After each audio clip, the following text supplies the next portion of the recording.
Todd Clemens, Senior Vice President of First State Bank and Chair of the Board of Directors for your Bay Area Chamber of Commerce. Thank you all for attending. My gosh, there's at least 300 people that have confirmed attendance this year for this event. At least 200 in person and more than 100 on our live stream. So super excited. Thank you very much. Kind of feels like we're getting back to normal, doesn't it? Yeah. Okay, so we have a few elected special guests in the room. I'd like to acknowledge them right now, if I may. As I read your name, please stand. And if you would, please refrain from applause until we get through the names. So, representing Congressman Kilde's office is Jake Bennett. Jake. Representing Senator Kevin Daly is Matt Bierlein.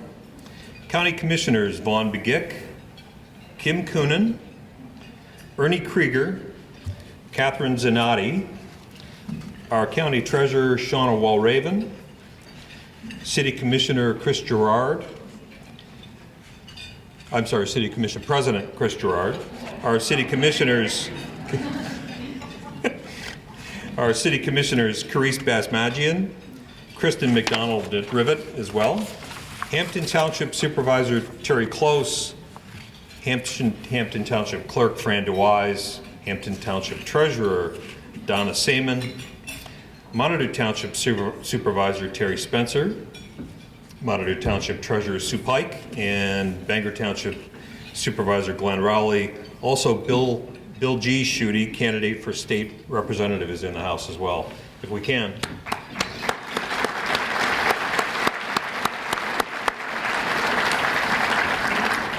Thank you all for attending. If I can at this point, sorry to break your meal, but please join me by standing and reciting the Pledge of Allegiance. I pledge allegiance to the flag of the United States of America and to the republic for which it stands, one nation, under God, indivisible, with liberty and justice for all. Thank you. A couple of housekeeping items, if I may. To minimize technical difficulties and to keep Jim Barsha on task, we've decided to pre-record both Dana and Jim's presentations. It's really about our live stream and keeping things organized. However, Jim and Dana are in the house, and Madison Jarman from Consumers Energy will facilitate a live Q&A with them afterwards.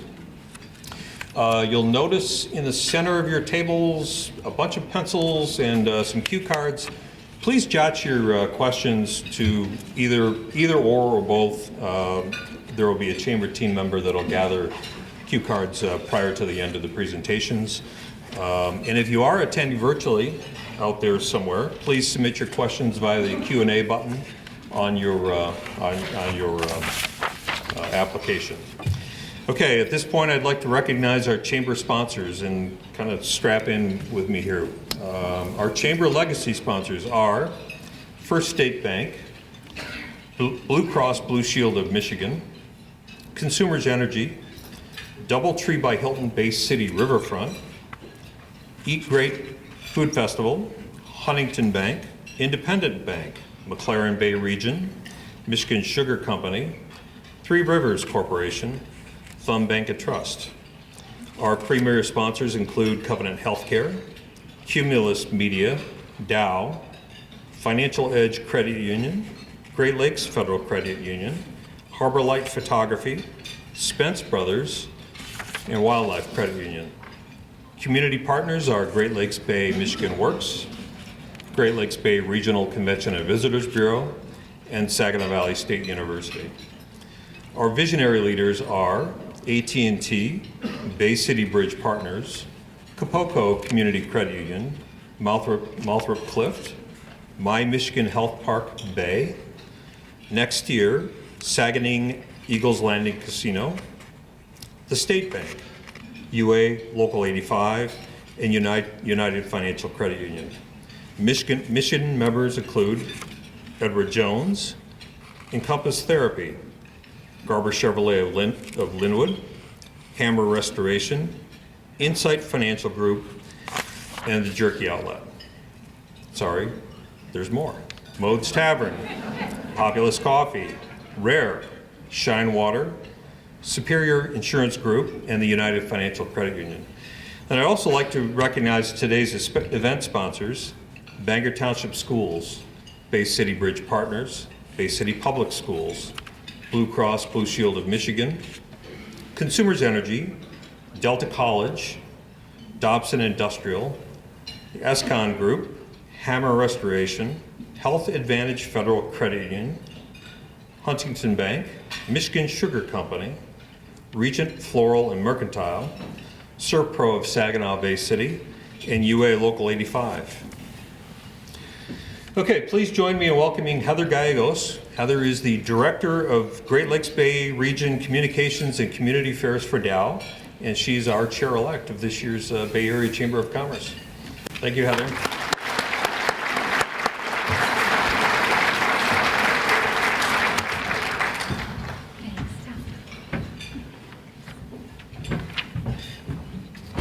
Good afternoon, everyone. So I'm going to go ahead and outline the way the program is going to go today. So each speaker, Dana and Jim, is allowed 15 minutes for general comments. And as Todd mentioned, today's presentations have been pre-recorded. Jim Barsha, County Executive, will be our first presenter, followed by Dana Muscat, City Manager for the City of Bay City. Jim Barsha, audience members are encouraged to write their questions on the index cards that are at each table and state whether the question is for Dana or for Jim, or if they're for both. Chamber team members will collect the cards after Dana Muscat's presentation. Again, a Q&A will be facilitated by Madison Jarman from Consumers Energy, our Community Affairs Manager, and that will take place after both presentations. Please write your questions on the index card located in the center of each table and state whether those questions, as I just said, are either for Dana, Jim, or for both. A member of the Chamber team will collect the cards after Dana's presentation. And for those joining virtually, please submit your questions in the Q&A box on your screen. So with that, we're going to introduce Jim, and then we'll play the video recording. Jim Barsha was born in Bay City and is a lifelong resident of Bay County. He attended Bay City Central High School and then graduated from Saginaw Valley State University with a degree in public administration. He has a lengthy record of public service at the federal, state, and local levels. He participates in numerous civic organizations throughout the community and currently serves on the board of directors for for the County Executives of America and on its National Task Force for Opioid Abuse, the SVSU Board of Fellows, Bay Future Incorporated Board of Directors, and the Great Lakes Bay Regional Alliance Board of Directors. Jim has an ambitious agenda to help advance our region economically and to improve government services to all Bay County residents. And with that, we'll show the video. Thank you for the kind introduction, and thank you, Ryan, for inviting me to speak to this distinguished group of Bay County business and government leaders again. Let's start with the topic that challenged the way we all conducted business for the last 2.5 years, COVID-19. I am proud of the Bay County Health Department and its diligent work on behalf of our residents. Our Public Health Officer, Joel Strauss, and his team have overcome every obstacle they have faced during this pandemic. First, they met the challenge of registering residents for vaccines despite the hardship of a low supply and extremely high demand. Then they pivoted to rolling out vaccination clinics for thousands, all the while ensuring social distancing as the vaccine supply increased quickly. The Bay County Health Department provided over 50,000 of the voluntary 110,000 plus vaccines our residents received in 2021. That is an amazing feat. Thank you, Joel, and your dedicated team at the Health Department for all of your efforts. They do not go unnoticed. We are known to come together in times of hardship. Bay County is proud to have entered into many public-private partnerships to meet the challenges it encountered. We couldn't have accomplished our current high vaccination rate of our residents without the alliance put into place with organizations such as Great Lakes Bay Health Center, McLaren Bay Region, Bay Area Behavioral Health, the Department on Aging, numerous local doctors, and more. After spending over a year and a half working together to keep our residents healthy and our hospitals operational, my hope is that the focus will now shift from vaccinating to treating people who are ill. Now that the majority of those who want to be inoculated probably already have been, the hope is that our businesses will see some normalcy and that the level of worry will decrease when we gather to enjoy all that Bay County has to offer. Because of our aging population, I have been working with Representative Beeson and have contacted Chairman Albert of the House Appropriations Committee to do everything possible to ensure Bay County receives a clinic and necessary medications to treat patients who have contracted coronavirus. This will hopefully help prevent severe illness and hospitalization among those already infected. We are aggressively pursuing any financial resources the state can provide. Keeping our residents healthy is of the utmost importance. With the uncertainty over the last 2 years, one of the only upsides of the COVID-19 pandemic is the American Rescue Plan Act funding that the federal government appropriated to local municipalities across the state and nation. I think most of us can agree that we will not see comparable funding of this nature in the foreseeable future, and each municipality has a unique opportunity to be impactful and affect lasting change in their community. Bay County was awarded just over $20 million in ARPA funding and has identified goals for selecting projects with these dollars. We determined they need to be impactful, transformational, solve a problem, and benefit our residents. My administration is working alongside the Board of Commissioners as we brainstorm, vet, propose, and ultimately, after board approval, implement these projects. To date, county commissioners have awarded $300,000 to the Boys and Girls Clubs of Essexville and Pinconning for after-school care in a time of extreme shortage of child care opportunities. The board allocated $150,000 for initial work on a broadband needs assessment in order to be prepared for infrastructure dollars. In our area, just like all others, reliable and high-speed internet services in every corner of our county is vital for businesses, children doing homework, farmers, employees working from home, job seekers, and so much more. The board also approved 2 other projects I want to discuss in a little more detail. First, our Board of Commissioners approved $750,000 in ARPA funding to support local nonprofits through a partnership with the Bay Area Community Foundation. Our nonprofit organizations are essential to ensure our residents thrive.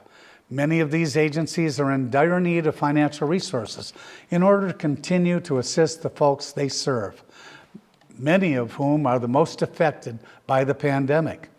I am thankful that Diane Fong and the foundation partnered with us to receive funding proposals from nonprofits and distribute these funds based on need using a community-based vetting process. Thank you, Diane. Second, Bay County has partnered with Bay Future to implement 3 different economic development proposals. Bay Future was awarded $2 million of Bay County's ARPA funding to assist our small businesses and move our community forward. First, $1 million was appropriated for a grant program to assist small businesses disproportionately affected by the pandemic. This vital and essential program will keep our economy progressing and will be administered by Bay Future Inc., as Trevor, Megan, Sherry, and the team at BFI have the skills and experience necessary to effectively distribute these funds. I recognize that small business is the driving force of our local economy. These ARPA funds were designed to assist small business, as that is a pillar of the legislation, and we are honored to partner with BFI to invest in our community. The second economic proposal in this package approved over $368,000 for small business support. The Small Business Development Center at SVSU and Bay Future will work together to aid the growth and startup of small businesses in Bay County by offering critical tools, including small business training and entrepreneurial support.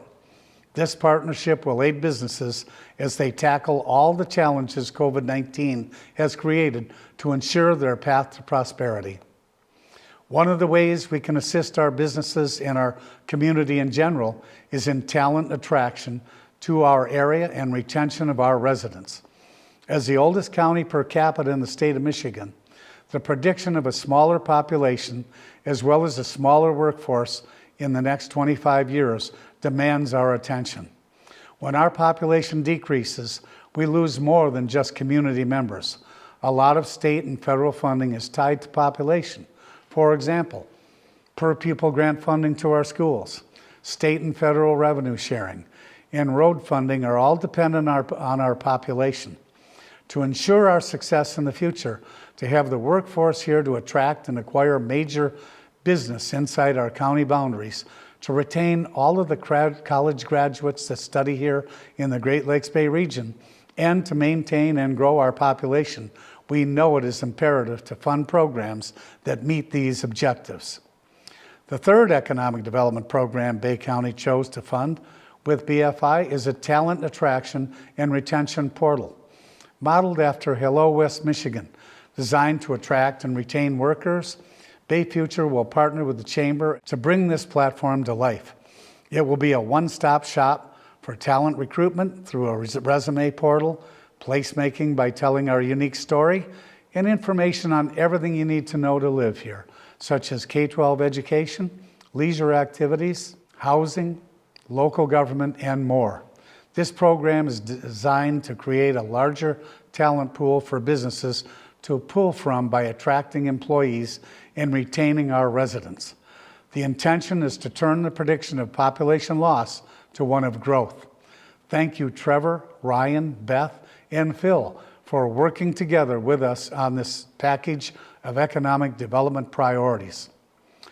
Since we are talking about economic development, I did want to take a moment to congratulate Bay Future on their monumental wins in local investment this year with the attraction of SK Siltron CSS, Wilkinson Minerals, and the expansion of Michigan Sugar. The colossal investment these three organizations will be putting into our community is nothing short of spectacular.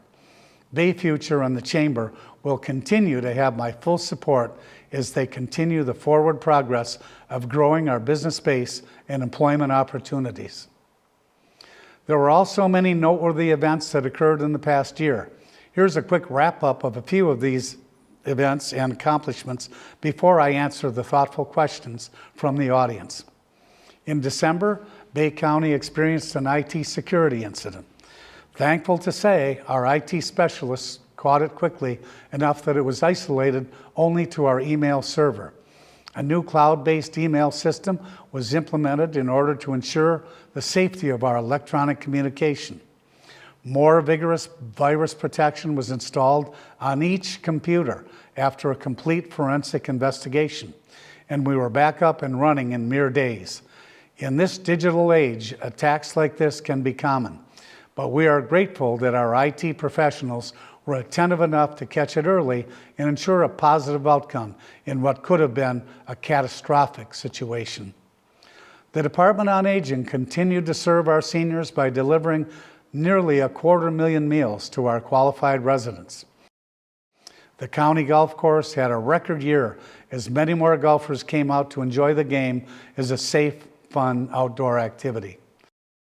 The Animal Services and Adoption Center was proud to maintain its 96% save rate. And the Center Ridge Arms transfer and renovation came to completion.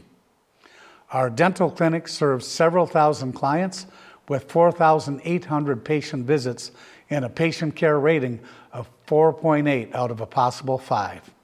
Text MyGov is configured and will be rolled out this month. the opioid racketeering and organized crime lawsuit that we filed against Big Pharma resulted in nearly a $3 million settlement, 85% of which will be spent on prevention and treatment of drug addiction. And there are so many more accomplishments behind the scenes by our talented and dedicated staff serving our great citizenry. I am proud that your chamber assisted its members and the business community at large at every turn during these very trying times.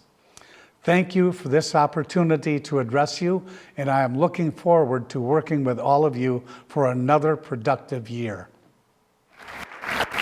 Thank you very much, Jim. Very impressive accomplishments achieved by the county this year. So now I'd just like to encourage everyone, please go ahead and submit those questions, or at least start writing them out and submit them if you're online joining us virtually. It is now my pleasure to introduce Dana Muscat. Dana is the city manager for the city of Bay City since 2017. Dana has worked in local government for over 30 years. She began her career in Bay City as city clerk in 2000, and in 2004 was promoted to deputy city manager, where she served for 13 years. Dana worked for Saginaw Charter Township as deputy city clerk and attended Michigan State University. Dana earned the prestigious Certified Michigan Municipal Clerk status in 2014 after obtaining her master's municipal clerk status in 2005. She served as president for the Michigan Association of Municipal Clerks and later was named the 2015 Clerk of the Year by the same organization. She is also past president of the Bay County Clerks. With a focus on continued education and leadership development, Dana became a graduate of Great Lakes Bay Region Leadership Institute and Leadership Saginaw County. Attending Saginaw Valley State University, Dana became a certified public manager as well as a graduate of the Henry Marsh Institute for Public Policy. She serves as a board member for the following: Michigan Municipal Executives, Bay Future, Bay County Convention and Visitors Bureau, Bay City Public Safety and Fire Prevention or Pension and Retirement Systems Board, and Michigan Municipal Risk Management Authority Planning Committee. She is a member of the Bay City Noon Optimist Club and a volunteer for many other organizations. Dana has been married for 28 years to Chris, and they have two sons, Cody, 26, and Connor, 23. And with that, it is my pleasure to start the video for Dana. Good afternoon. I would like to express my appreciation to the Chamber's Board of Directors and Ryan Tarrant, President and CEO of the Bay Area Chamber of Commerce.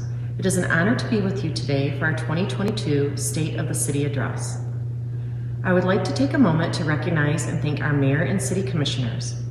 A truly effective city government needs a strong partnership with and between the Mayor and City Commission.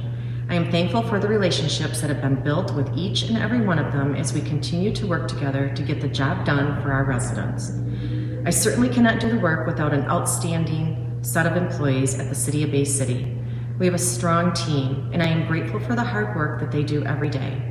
At one point during the pandemic, we had over 50 vacancies, which meant our existing employees chipped in where and when they could.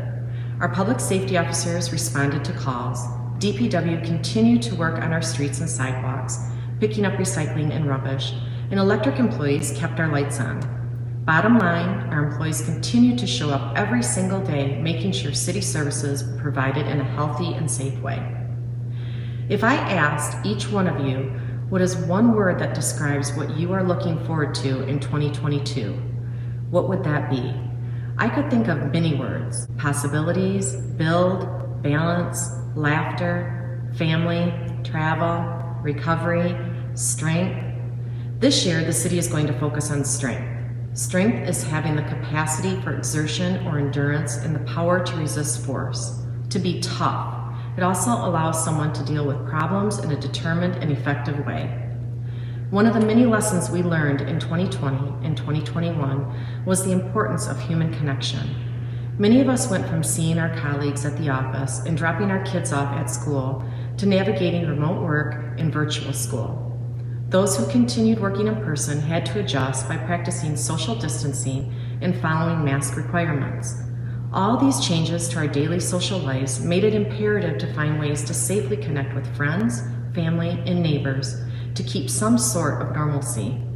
Therefore, it is critical for the City of Bay City to act as a connector of neighbors, services, organizations, and resources. Challenging times require challengers.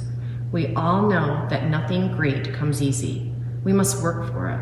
The Mayor, City Commission, City employees, residents, and businesses in Bay City have the strength to hope, plan, learn, and execute through the challenges we have been through. Now more than ever, we have learned how important it is to find ways to better connect residents to their local government. The past few years, we have been working to make City Hall even more accessible in a number of ways. If there was ever a time to take a moment to pause and reflect on what works and what doesn't, it is now. 2021 was not just about crisis. We saw investment and economic growth in Bay City amidst the pandemic. We had several new businesses open during this past year. Midland Street Bookstore, Water Street Nutrition, The Sunshine Shop, Bark BC, Spectrum Reach, Underground Axe Club, Ellie and Isabel Boutique, and Shoot and Share Studio, to name a few. We also received 62 applications for medical and adult use marijuana facilities, with 17 opening in 2021. Once again, Uptown invested another $24 million on our riverfront, with 6 new structures that include 109 new residences, consisting of Greystone single-family homes, luxury apartments, and townhomes. Our city is about architectural and public spaces, the movement that we want to make us about neighborhoods and people. Neighborhoods that are accessible, safe, inclusive, clean, and affordable. A city that preserves its history, character, and sense of community. Our code enforcement officers strive to provide our citizens with the highest quality of service, to uphold and enforce codes and standards to protect health, safety, and welfare. And they are doing all this by continuing their blight enforcement efforts. 2021 provided to be another busy year with 3,785 new cases opened, including 271 notice of violation tickets issued and 98 cases being sent to court. This past week, the City Commissioners approved the addition of 2 more code enforcement officers. The addition to our staff was needed, and we are thankful to the Commission for this approval. Even with COVID, building permits were strong, with the construction value for 2021 at $18 million. Now that's a dollar figure to be proud of. I announced last year that more homes were sold in Bay City during the pandemic than the last 5 years. Well, that record was broke again. 1 in 13 homes in Bay City sold, equating to a total of $80 million, with a home median selling price of $82,000. 1,000 homes sold in 2021. 53 of those homes were rental properties and were converted to owner-occupied. Bay City homes also saw an increase in their value of 8%. Our Community Development Department oversaw the Coordinating Council with their approval of approximately $2 million to assist in the reconstruction of Johnson Street and $225,000 for the Marquette resurfacing project. 8 city-owned parcels of property were sold in the amount of $24,000, and we continued assisting businesses with obsolete property rehabilitations and industrial facility tax exemptions in the total amount of $4 million. We also have our first neighborhood enterprise zone in the Grant Street neighborhood. In conjunction with the Bay City Housing Commission, Bay County, and specifically Bay County Treasurer Shauna Walraven, we were able to demolish 6 homes in 2021 with funding provided from the Bay City Housing Commission. These homes were owned by the city and the county. The lots have been cleared and transferred to the Bay City Housing Commission for future affordable housing developments. Early in 2021, we assisted 82 low-income residents in Bay City facing COVID hardships with rent, mortgage, and utility assistance with CDBG funding. Our wastewater division were champions this year by addressing nearly 200 outstanding road cuts dating back to 2017. City Commission approved a contract for the permanent restoration of sidewalk and ramps, curb and gutter, and concrete. Did you know that our Department of Public Safety earned a prestigious award through the Michigan Law Enforcement Accreditation Committee? This accreditation is a stamp of approval that shows that our policies and procedures are met or exceed standards. The dedication, training, and professionalism of our staff shows that our employees have a vested interest in our community. This accreditation, which was under Director Cicchini's leadership, shows that our Public Safety Department is committed to excellence by providing the best possible public safety services to citizens in Bay City and all the people visiting our community. Returning this past year was the Youth Leadership Academy, which is an 8-week program for 25 participants. The goal of the program is to give students an inside look at what it takes to be a police officer and a firefighter, as well as give them a new perspective about how we serve our community. They focus on key life skills such as leadership, decision-making skills, teamwork, communication, the benefits of public service, and the importance of making good life decisions. Other highlights include the Bay City's inaugural Fire Academy and the creation of the Quick Response Team. The Department of Public Works were able to replace approximately 8,350 square feet of sidewalks and 11 ADA ramps.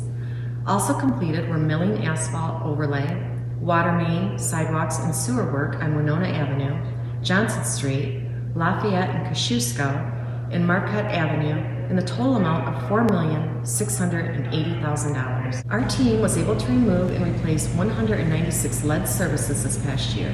We also saw 2 additions to our parks this past year. A fundraiser spearheaded by Pat O'Shea added pickleball courts at Carroll Park. The courts are a big hit with the community members, such a big hit that we're considering the addition of more courts. Also, community development assisted with the installation of the new fitness obstacle course at Maplewood Park with community development block grant funds. The electric department saw a busy year, repairing street and security lights, trimming, removing, and replacing trees, and responding to power outages. We secured our first ever franchise with Hampton Township by expanding our footprint to serve more customers. The department participated in many community events, such as Touch a Truck with the Bay County Library System, Earth Day, National Night Out, Public Power Day, and Project Angel. Bay City is emerging from the pandemic and ready for positive transformational change to address housing, lead line replacements, sewer trickling filters, road projects, business and homeowner assistance, social mobility, and childcare and education. Our challenges are great, the road ahead is long, and there's so much work to do. But Bay City, we are ready. The city received $31 million in American Rescue Act funds to address the storm that COVID left behind. Myself, the mayor and commissioners, and our finance director know we will never experience this once-in-a-generation funding stream again. We had so many questions. Where do we start? What are the most impactful expenditures or single projects that we can undertake to benefit current and future residents? Our city commission acted quickly by setting up subcommittees. We had 4 areas of importance: increased population, social mobility, children and education, and immediate needs. To date, we have had over 25 organizations present their losses during COVID. Numerous, and I mean numerous, meetings took place to listen to our residents and businesses on the best uses for the funds. I can tell you that good things are coming from these funds. Under neighborhood stability, we are doing emergency home repairs, hiring additional property maintenance inspectors, and neighborhood engagement position has been created. A business assistance program for small businesses was created with 82 applications being submitted. Just yesterday, we launched the Homeowner Assistance Program for $1 million to assist homeowners with utilities, rent, and mortgages. Under infrastructure, we're replacing lead lines and sewer trickling filters and fixing the roads. We have allocated just under $6 million to roads. They are shovel ready and are spread out throughout the city. So what I'm saying is the next couple of summers in Bay City will be full of orange cones. The Social Mobility Subcommittee is working on a proposal to increase business and stabilize health and human services in the city. The Child Care and Education Subcommittee are working on an early childhood initiative, youth employment, in a partnership with NAACP for youth and young adult engagement. Lack of childcare is definitely a crisis in Michigan, with the state's overall workforce down by 136,000 women compared to early 2020. I must congratulate the City Commission for taking the time to plan strategically, collaborate to maximize our resources, and engaging our public through civic engagement to transform our community. The recent global pandemic and this historic series of federal legislation intended to secure economic recovery and reinvestment in America is an example of an event that will unlikely reoccur again at this scale. The plan that the commissioners set forth was long but needed and well worth it.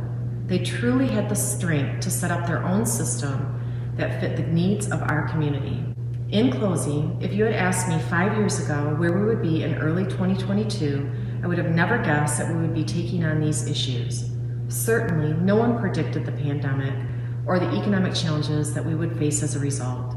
But what I do know, we are ready to move forward and focus on what is next for our community. I am proud of our team, our partners, our residents, and the work we have done the past 5 years, and I look forward to what is coming in 2022 and beyond by continuing our work together as we serve our residents and plan for the future of our city. As we leave today, consider what type of strength you have to make a difference. See if you have the strength to help us grow. It won't be easy, but with a commitment to our community, we will grow together. Thank you, Dana, for that update. It's good to see that the city of Bay is doing just as well as the county, so thank you for sharing all of that information. It is now my pleasure to introduce Madison Jarman, Community Affairs Manager for Consumers Energy, to serve as the moderator for the questions from the audience. So if you haven't, write your question down now. If you haven't submitted it online, please do so, and members of the Bay Chamber staff will be coming around to collect them. Thank you.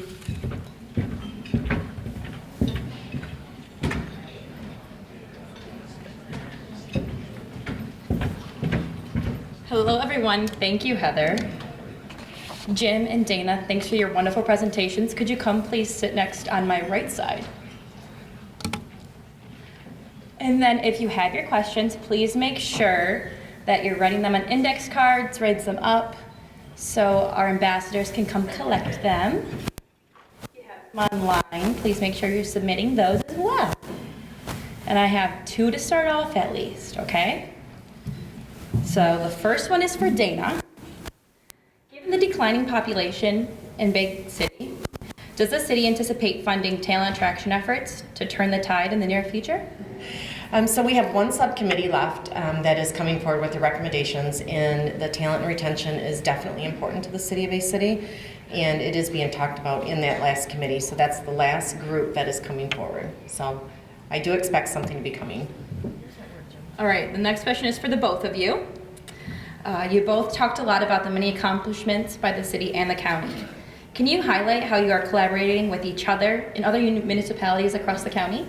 Dana mentioned in her remarks how our Bay County Land Bank, seeing the collaboration between the city and the county on addressing the issues of blight as well as foreclosed properties throughout the city and the county. And it's very important that we, as we go forward, look at the quality of our neighborhoods, wherever they may be, in the city or the townships throughout the county.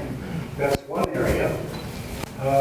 Several others, I think we're in discussions, which we may not want to reveal today, but youth employment, youth employment program the city initiated that the city and myself, Kristen McDonald-Riva, Jesse Dockett, Dana and I have met on collaborating to help get transportation issues for young people who are 14 years of age and older to experience employment, the responsibility of being a dependable employee, and educating them in terms of what to expect as they grow older. So there are a number of issues. We collaborate on a regular basis, Dana, and especially on the economic development stuff. So would you want to?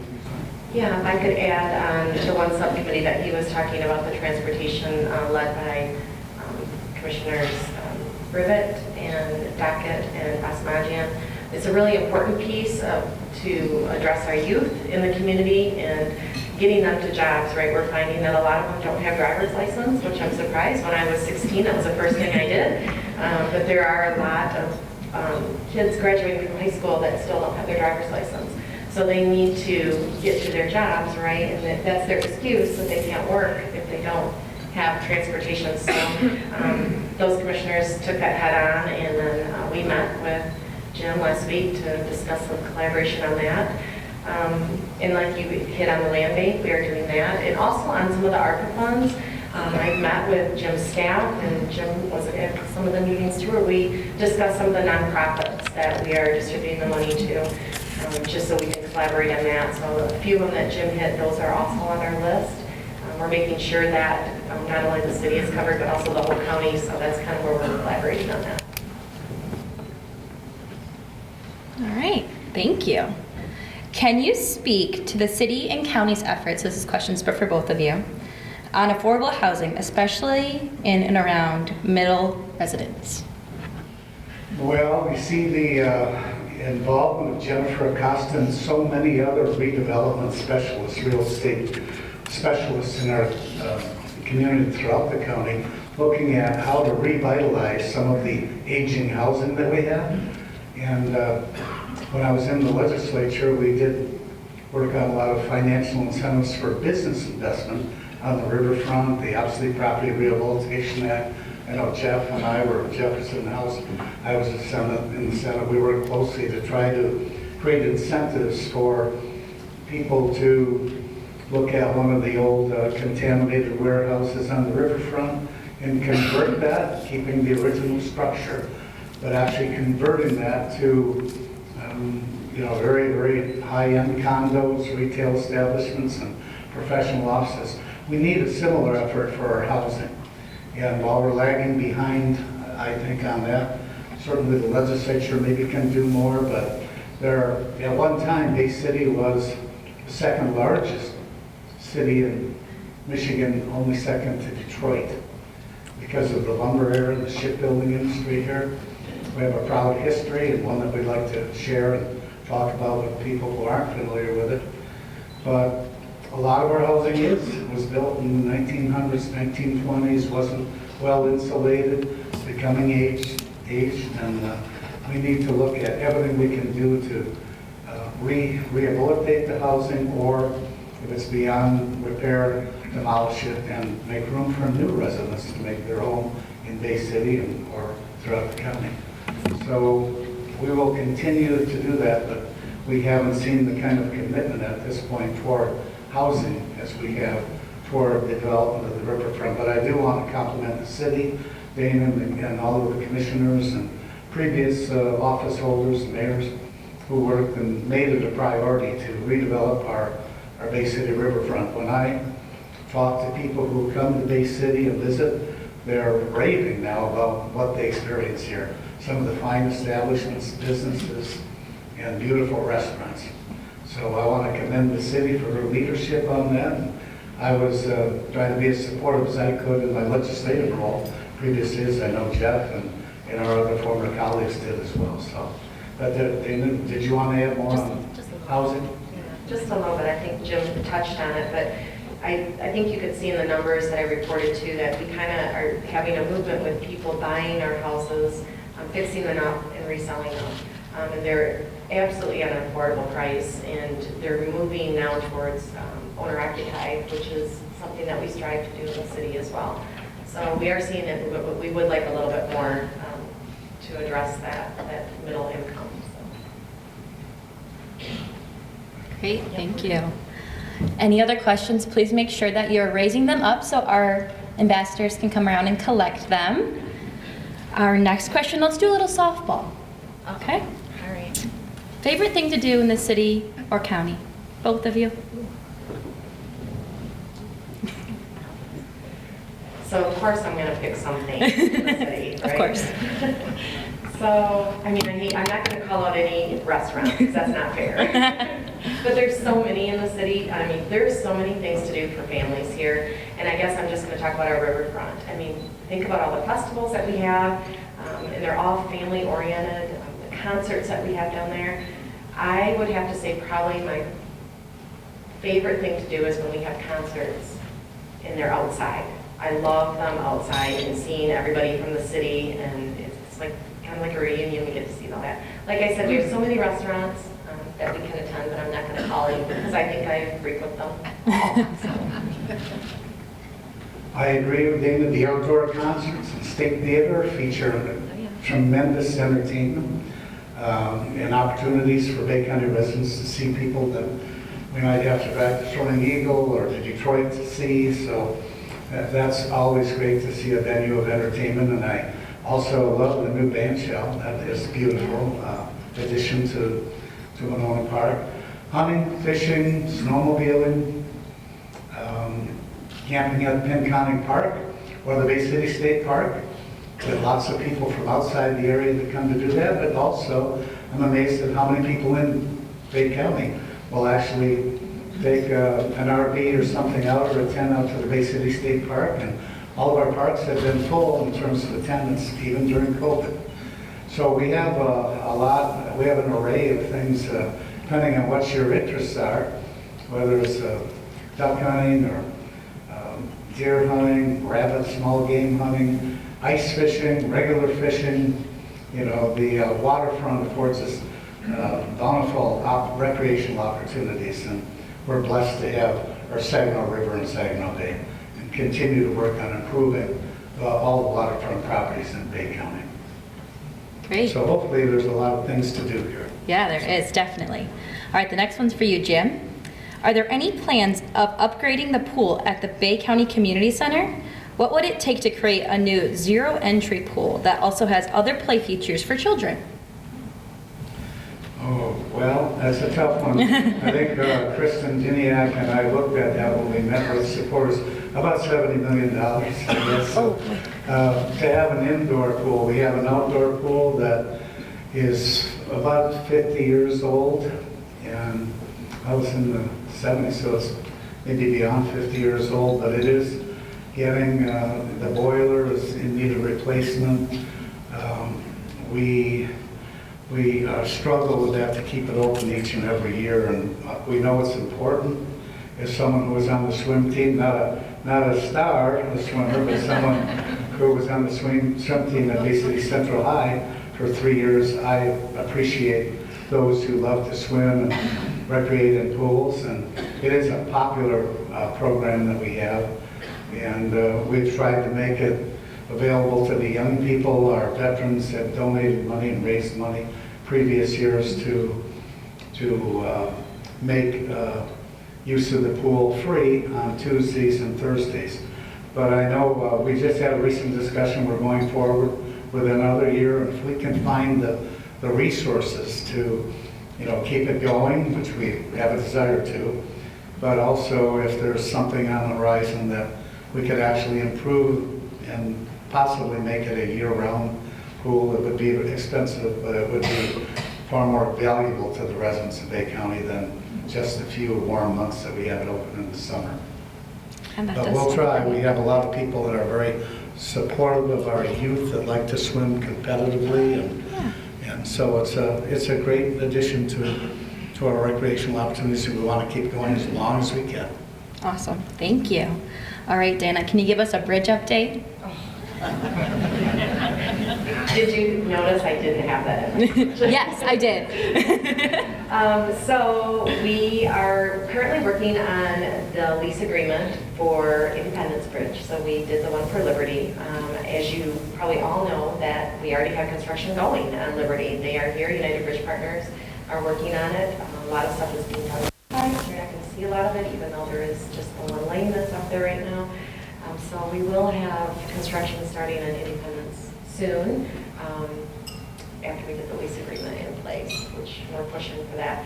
And just an announcement, when you talked about ice fishing, so it like clicked in my ear, be very careful around Liberty Bridge right now, because if you are an ice fisherman or snowmobiler, because we do have the ice that's being broke up by the cranes that are out there, so it's really important to be careful in case you don't notice it. Absolutely. Please continue to submit your questions. And do we have any from online yet? All right. We have one coming in. I have one I can read. So this is for you, Dana. Okay. Can you explain how the city will be able to do private bids for bonds when the money is publicly funded? And when the bonds are required, the winning bidder will want to know the second and third bidder to enforce the bond. Can you answer that question? Yeah. Do you want to read it? Yeah.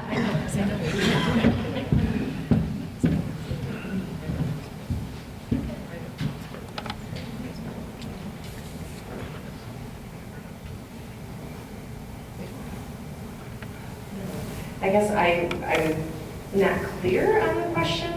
We go, for our bonds, we go through a bonding company. So I guess this is, are you asking if we're supposed to take bids for that? Not sure. I guess whoever asked this, maybe see me after, and we can talk about it. All right. Sorry about that.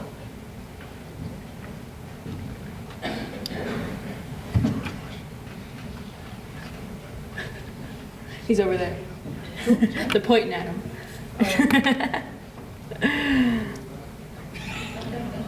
All right, this is a question for the city or the county, or both.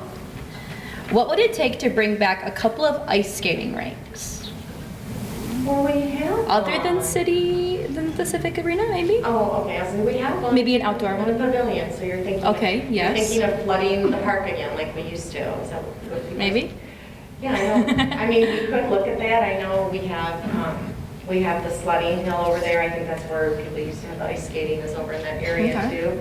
I do know it's kind of it's liability wise and maintenance, it's crazy, but we do have it in the pavilion, right here in the park. And I know I see kids out there enjoying that from time to time. I don't really have them in the company.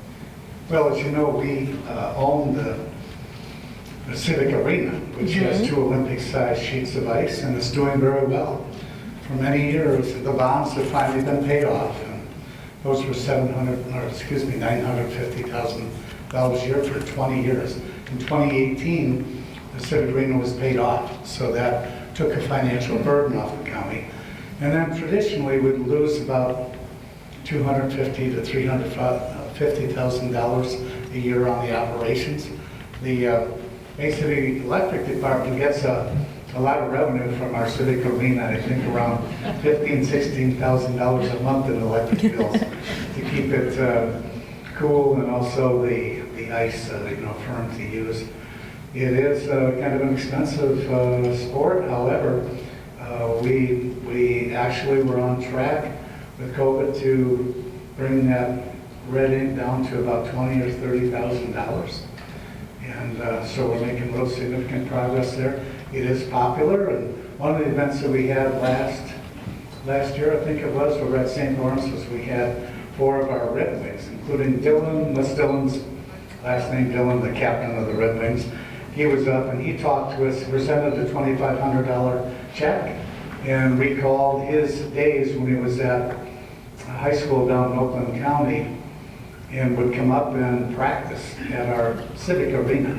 And he said he loved the double sheets of ice. And we've also looked at taking out 1 sheet of ice and going to turf sports so that more people could participate. However, if we did that, we'd have to give up the approximately 4 tournaments that are held, which bring a lot of people to Bay City. As far away as Sault Ste. Marie in Canada, Mount Pleasant, Traverse City, Detroit. People come up for 4 tournaments a year and pretty much fill up the parking lot. Hopefully they stay and they eat locally and stay in some motels for the weekend tournaments. But if we were to remove 1 sheet of ice, we would probably jeopardize the fiscal profitability of the tournaments that we hold that go toward doing a lot of providing that that opportunity to skate. So. Also, if I could, I'll say that our Bay County Golf Course also had a record year.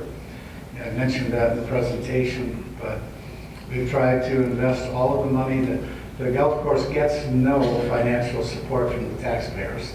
The county owns it, but all of the costs are borne by the people who golf there. So the way to raise the revenue is to get more and more people to come out and golf, and we needed to address some structural and some long-term issues there in terms of the condition of the golf carts, the condition of the pro shop, and also a more effective irrigation system for the fairways and greens. And so we're seeing a much higher volume of traffic at the Bay County Golf Course. And we also installed a 33 million gallon pond, that's a reservoir for our irrigation system, and we were able to sell about $98,000 worth of clay to encapsulate the Carn-Weddock topsoil up there. So it was a win-win, and we we put that $98,000 into a capital fund for future maintenance and acquisition of equipment for the golf course. So I just thought I'd throw in the golf course too. Great, I love golf. That sounds great. All right, any other questions? I don't have any more on my plate. I gave them my questions. All right, we have one coming in. While we're waiting, happy birthday, Megan Saman.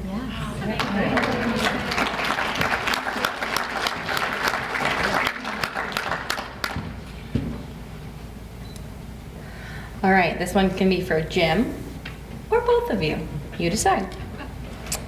Is there a plan in place to improve the softball field area? Well, I would have to defer to Dana on that because we don't own any softball venues. I know we cut the grass at Veterans Park for baseball diamonds over there, but we don't actually own any softball diamonds, so I'll defer to Dana. I'm laughing because I'm like, we have an agreement with you. Yeah, we do have some plans. We do need to look at some of the lighting there. But the softball teams that come in, I know are very invested in those fields, and they have talked about investing, like fundraising for the fields and putting it back into that. So we'll continue to do that because obviously you talked earlier, golf, like this is just another thing that we need to get outside and do. Just over the past couple of years, we've noticed an uptick in sports like that and walking in our trails and what have you, but we are looking at the lights. We do need to adjust those. All right. Next one is for Dana. When are the sewer bonds for the city going to be paid off? Like this 2 more years, 3 more years. Oh, what? Oh. You're holding up 3 fingers. That means 3 years. 2023. I heard. 2023. Yeah. Awesome. That is great. Any other questions? We had some great questions today. Thank you so much. You have a question? We'll have someone bring it over to you. Or you can bring it up to me, I don't mind.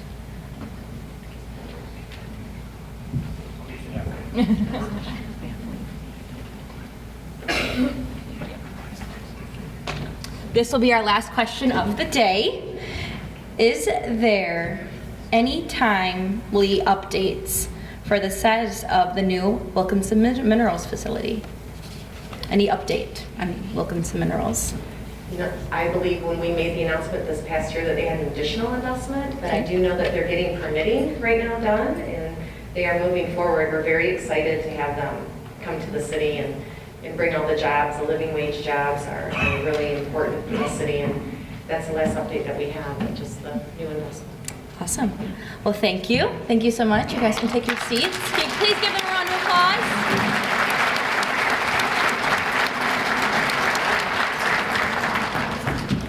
And now I have the pleasure of welcoming back our own Ryan Tarrant, President and CEO of the Bay Area Chamber of Commerce.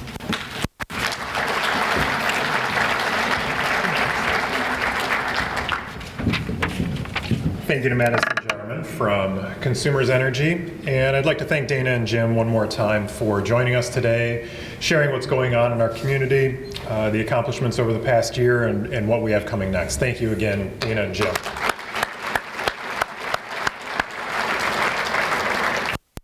Talk about a little bit, I was kind of thinking about it and going back to 2018, we had fewer than 250 people. And then, in 2019, we were at about 275, and this was the last big event that this Chamber of Commerce hosted before COVID.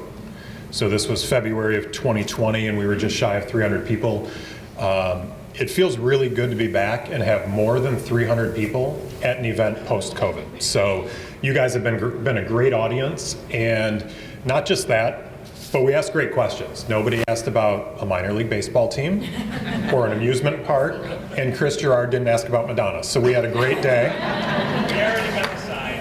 Right. I want to thank ImageWorks for live streaming for us today on short notice, and the Doubletree staff for their hospitality. As Jim mentioned, we are excited at the Chamber of Commerce to be working on talent attraction and retention.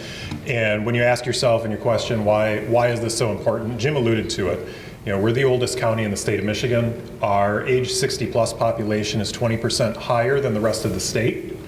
And I'm going to look at Chris Rishko a little bit and make sure I have my numbers right, but over the next 25 years or so, it's anticipated we're going to lose 27.8% of our working age population.